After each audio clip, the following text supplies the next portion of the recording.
Hello everyone and welcome to today's geography revision session, and we'll be looking specifically at our newly emerging economy, which is Brazil, and more specifically the case study we looked at, Rio de Janeiro. Ultimately what we're going to be trying to do is answer this question that I've got in the bottom left hand corner, which is: to what extent do urban areas in LICs or NEEs provide social and economic opportunities? Now, our NEE is our newly emerging economy, and that's Brazil and specifically Rio de Janeiro. And in order to be able to answer this question, we need to better understand the social and economic opportunities and challenges that exist in Rio de Janeiro. So what I think is really important about Rio de Janeiro is you really focus in on it as a case study and revise it very specifically, okay? One way that I think you're going to really find success in the exams, and I've seen this lots and lots of times, the students who do particularly well are those that know their case studies inside and out. So get revising them as soon as possible. So let's look specifically at some of the social challenges and opportunities that have then been developed that exist in Rio. So the first one is providing adequate healthcare for the people of Rio de Janeiro. Okay, so we have healthcare there, and one of the best ways that Rio has been able to solve the challenges of healthcare is providing healthcare kits,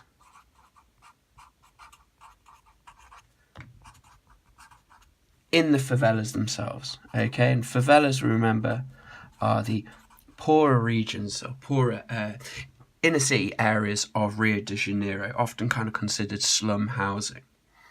The next social challenge is education. Okay, and education has a massive social problem in Rio de Janeiro, where we have an undereducated poor and educated rich. And of course, in any society, we're always looking to balance balance it so that everyone gets really excellent education. One way that they've looked at doing that is providing grants. And when we say grants, we say like funding for education.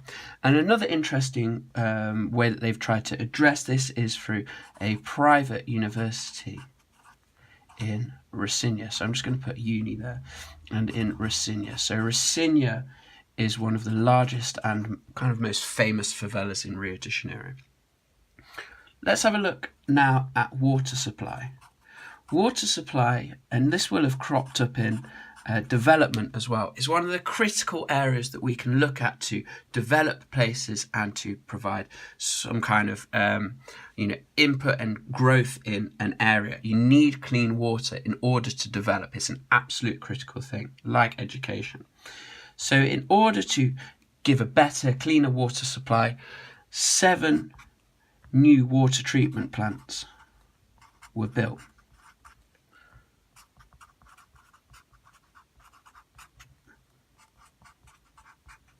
Providing by 2014 95% of the population access to water. Okay. Now, I always say this: if we're not worrying about water, that means we can get on with our day-to-day living, okay? It's one of those, we say, like an emancipating things that you can give, okay? It gives it freedom to be able to do what you want to do. Finally, and again, absolutely critical, is providing energy. So far, they've provided 60 kilometres of new energy lines. And that provides large parts of the city, especially these poor urban areas, with very clean energy, clean and reliable and safe energy. And to help improve that, they also built a hydroelectric dam, which cost an initial investment of about $2 billion. Okay. So we've had a look at 4 main social challenges and then the opportunities that are gained in that area as well. So what I think is useful to do is just in your revision notes, it's just to highlight them, okay? I think it's useful just to separate those out a little bit and just to make sure we understand exactly the 4 key areas of social improvements, opportunities and challenges that exist in Rio de Janeiro. Okay, let's have a look at 2 economic challenges. Now, the first one that exists in lots of urban areas, including Nottingham, is unemployment.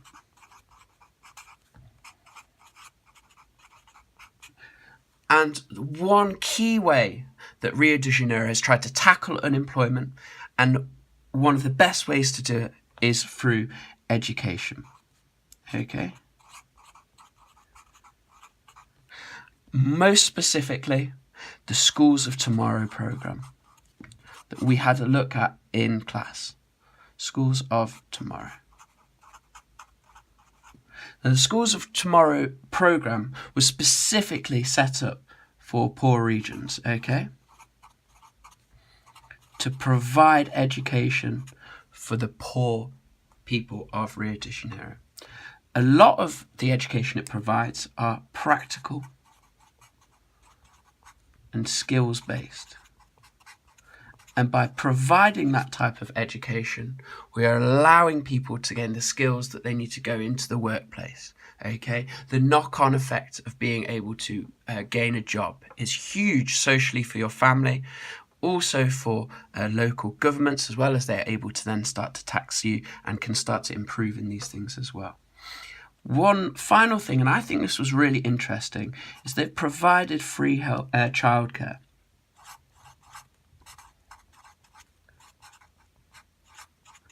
So lots of the people who previously didn't have the educational background that they needed might have had a child or something, or child or 2 children during that period when perhaps they were meant to be in education. And by providing free childcare, what that allows those people to do is then to go back and study. So it's a really useful thing to be able to provide. The next thing that's worth looking at is crime. Okay, now Rio de Janeiro and Brazil as a whole has a very high amount of crime, even a murder rate as well. And one way that they looked at that is by creating the UPP,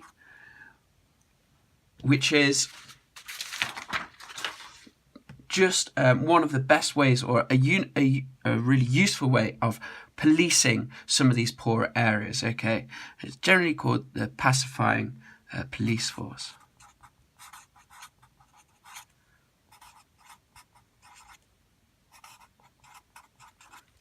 Now, we looked at some criticisms of the UPP, and we saw that there was some corruption that existed in the UPP. However, overall, and very much in areas like the Barrio project that we looked at, it was actually generally seen as a positive step forward in reducing crime. However, there was elements of corruption, and this is, of course, a criticism that we can bring in when we're looking at things critically.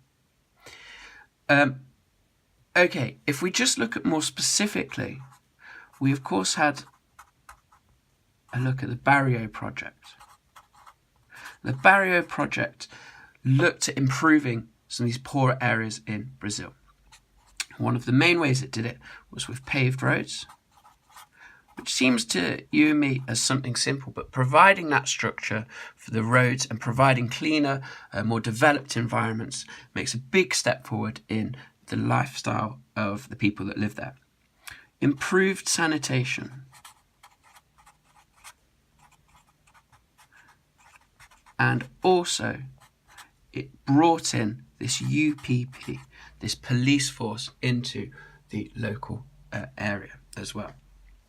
Okay, finally, I think it's worth just having a quick highlight of unemployment and crime. And just make sure when you're going into your exam or when you're answering questions about Rio de Janeiro, you're able to actually separate out the two in your head. We're able to talk about social and economic. So you'd be able to go into the exam, and if something asks you about the economic opportunities in an NEE, you could talk about employment and crime. But ultimately, what you're being asked to do in this question. So to what extent do urban areas in LICs or NEEs provide social and economic opportunities? Well, it's up to you. And you need to be evaluative. That's the key thing, as I always say in geography. I think that overall, Rio de Janeiro's government is able to provide a huge amount of opportunities in Rio de Janeiro. Okay, but it's only recently been doing that. And that's why Rio is progressing massively as a city, but why it's also still growing and developing. Okay, there's still a lot to be worked on, especially in areas like crime, unemployment, and education. Okay, as per usual, any questions about Brazil or Rio de Janeiro or any other topics, please make sure you come and see myself or Mr. Sturtevant in A181 or A182. We'll always be happy to sit down and discuss anything that's come up in this video or overall in general for Geography GCSE. Okay, thank you very much.